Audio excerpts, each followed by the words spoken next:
feel exposed because our little table is naked because we have nothing to hide behind. We can see our legs.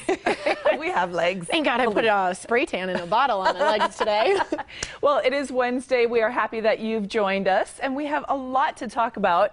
Last night, the Yukon women's basketball team won their 9th national championship. I know. So we've got Yukon men's and Yukon women coming home as national champions. And you know what? They are the only school in history that has done that twice. Twice? Both the men and the women winning the national NC2A title in the same year. Could you just imagine the amount of energy on that campus? I know. Super fun. Oh my God, to be a part of that, to be in college and to be a part of 2 national teams in the same year. Yeah. Oh, I wish I could go back to college. As if March Madness itself isn't enough of just an adrenaline rush. Exactly, and watching all of those games. But to kind of piggyback off of what Sally just said, so during the NCAA tournament, we had mentioned that Adrian Payne from Michigan State really kind of adopted this absolutely precious, adorable little girl, Lacey, who had a very rare form of cancer. Well, I wanted to give you a little update on this, and we are very sad to report that last night she passed away.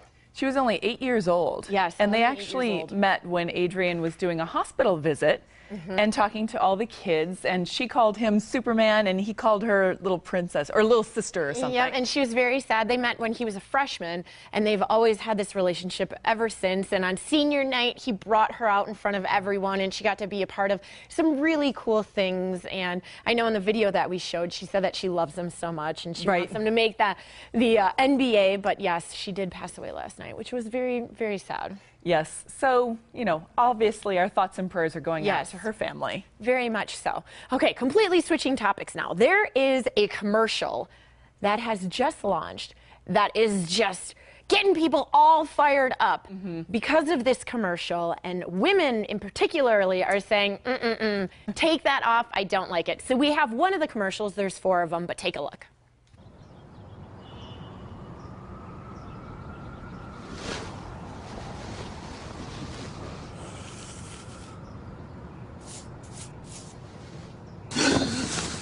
Yeah, I know. I'm a little prickly. I shaved yesterday.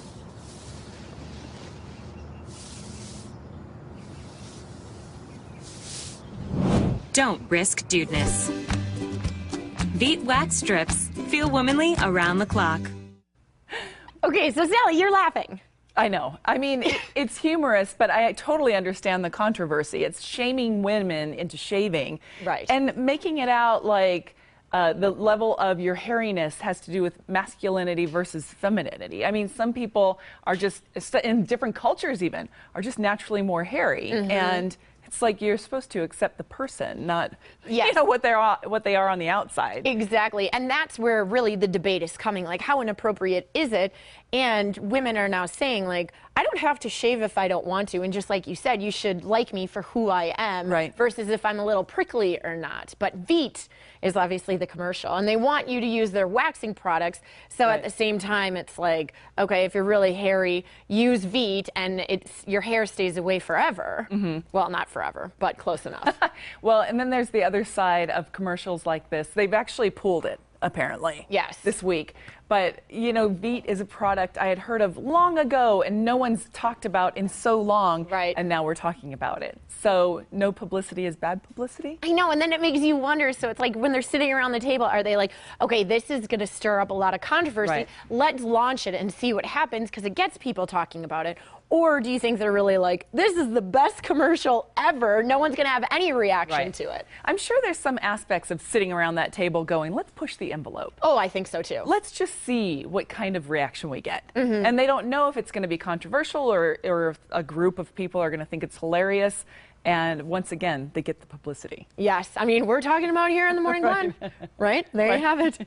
Well, still ahead on the Morning Blend, professional athletes are helping youth love learning about science and engineering. Find out how you can get your child involved. Plus, there's an event this weekend that combines the Old West, a couple of singing cowboys, you can say there, some Western art, all at Old Tucson. We'll tell you how to get in for free when we come back.